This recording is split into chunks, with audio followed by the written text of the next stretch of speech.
the rise, fall, and legacy of the Cornelia Marie. But in 2022, one revelation wiped her from the airwaves in a matter of hours.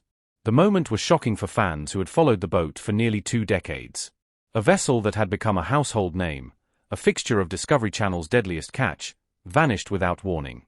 To understand why, we have to start at the very beginning, with steel, sweat, and a captain whose heart was as big as the Bering Sea. In August 2022, fans logging on to Discovery Plus noticed something strange. Every episode with the Cornelia Marie was gone. Spin-offs like Deadliest Catch, Bloodline, gone.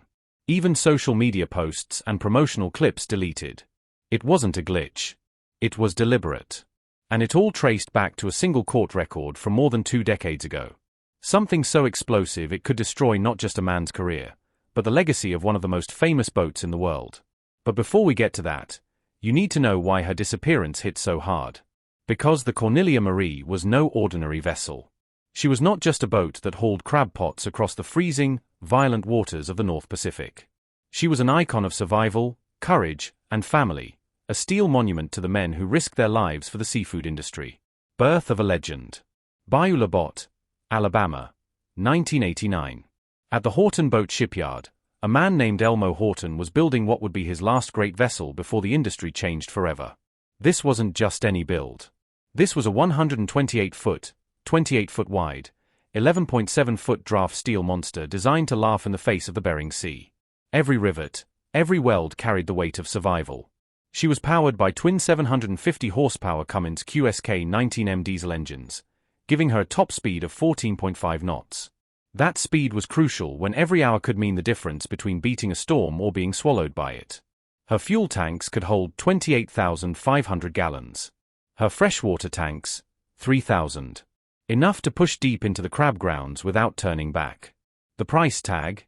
$2.5 million, a fortune at the time. But this boat wasn't built for luxury.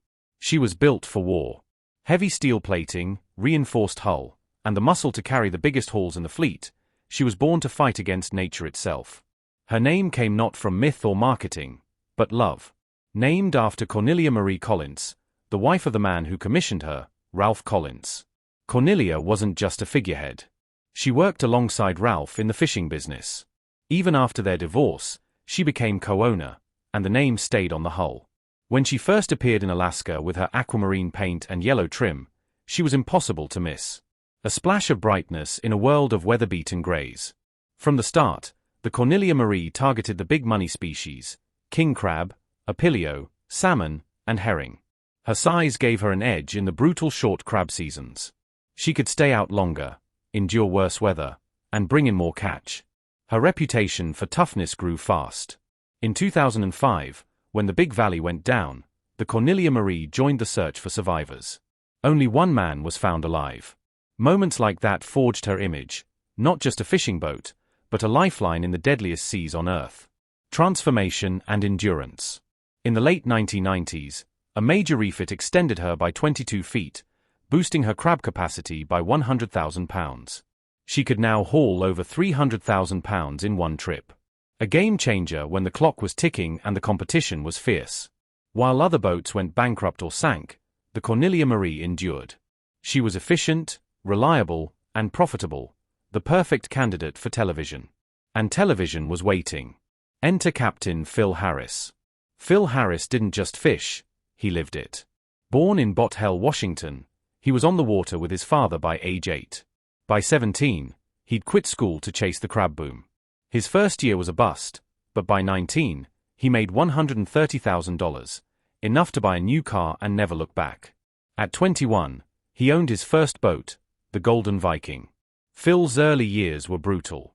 Debt, breakdowns, a $50,000 emergency repair bill that nearly sank him before he got started. But he earned a reputation for pushing through when others quit. He was tough, loyal, and blunt to the point of poetry. Lines like, "I feel like a one-legged man in an ass-kicking contest" became part of his legend. Or his darkly humorous quip, "Now you know why lions eat their young." But Phil was also human. 2 divorces, substance abuse, and a lifestyle of chain-smoking, bottomless coffee, and Red Bull would eventually catch up to him. When Discovery Channel launched Deadliest Catch, They started with a list of over 250 boats. They narrowed it to 89, then just 4 for a permanent feature. The Cornelia Marie made the cut because of her catches and because of Phil. Phil brought his sons Josh and Jake on board, not for show, but because he wanted the boat to stay in the family. On camera, we saw them learn the ropes and clash with their father when the captain in him overruled the dad. Tragedy strikes. January 29, 2010. Docked at St. Paul Island, Alaska. Phil collapsed while offloading crab, a massive stroke. The crew called for help. EMTs stabilized him and he was flown to Anchorage. At first, it seemed miraculous. He squeezed hands, spoke, even joked. But hope is cruel. A sudden brain bleed ended it. On February 9, 2010, Phil died at just 53. When the episode Redemption Day aired, 5.44 million viewers tuned in. They cried with the Harris family. They lost a captain, but also a friend. Josh and Jake wanted to keep the Cornelia Marie fishing, but they didn't own her outright. Buying the rest was expensive, and the boat needed costly repairs. Negotiations with Cornelia Marie Devlin, the co-owner, were tense. Loans were hard to get. Investors didn't trust them. Josh eventually teamed with Casey McManus in 2015. Josh bought 45%, Casey 5%, and 2 outside investors took 25% each. They replaced the engines with new 750 horsepower Cummins diesels and kept her on the show.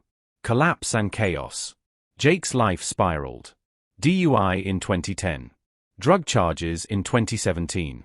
Heroin distribution and prison in 2019. Josh battled depression, anxiety, and the constant stress of captaining both a boat and a brand. Derek Ray, interim captain after Phil's death, clashed with the brothers. He accused Jake of using drugs on board and even called police to scare him straight. Morale collapsed. At one point, the crew nearly mutinied. Filming wasn't easy. Producers sometimes delayed trips for better lighting or pushed crews into storms for drama. Safety and storytelling didn't always align. The vanishing. And so, when in 2022 the Cornelia Marie was suddenly erased from streaming platforms, fans were left stunned. Years of history gone overnight. What remained was speculation. Whispers about lawsuits, sealed court records, and revelations too dark for reality TV. The legacy of the